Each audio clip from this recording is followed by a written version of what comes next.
নড়িয়া উপজেলার ভোজেশ্বর ইউনিয়নের ১ নং ও ২ নং ওয়ার্ড বিএনপি ও অঙ্গ সংগঠনের উদ্যোগে সাবেক প্রধানমন্ত্রী ও বিএনপির চেয়ারপারসন বেগম খালেদা জিয়ার রুহের মাগফিরাত কামনায় মিলাদ মাহফিল অনুষ্ঠিত হয়েছে। সোমবার ৫ জানুয়ারি দুপুরে ভোজেশ্বর ৩ দোকান এলাকায় অবস্থিত বিএনপির ক্লাব কার্যালয়ে এই মাহফিল আয়োজন করা হয়।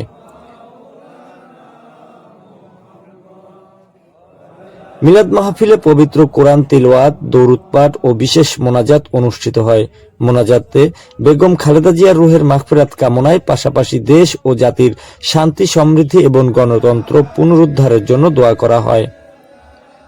মিলাদ মাহফিলে সভাপতিত্ব করেন শরীয়তপুর জেলা জাসাস এর সভাপতি অ্যাডভোকেট সুলতান নাসির। প্রধান অতিথি হিসেবে উপস্থিত ছিলেন জেলা বিএনপির সভাপতি ও শরীয়তপুর ২ আসনের বিএনপির মনোনীত এমপি পদপ্রার্থী আলহাজ শফিকুর রহমান কিরণ।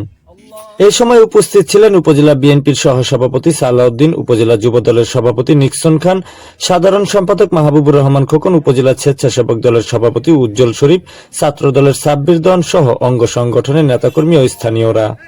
মিলাদ মাহফিল শেষে উপস্থিত নেতাকর্মীদের মাঝে তোবারক বিতরণ করা হয়।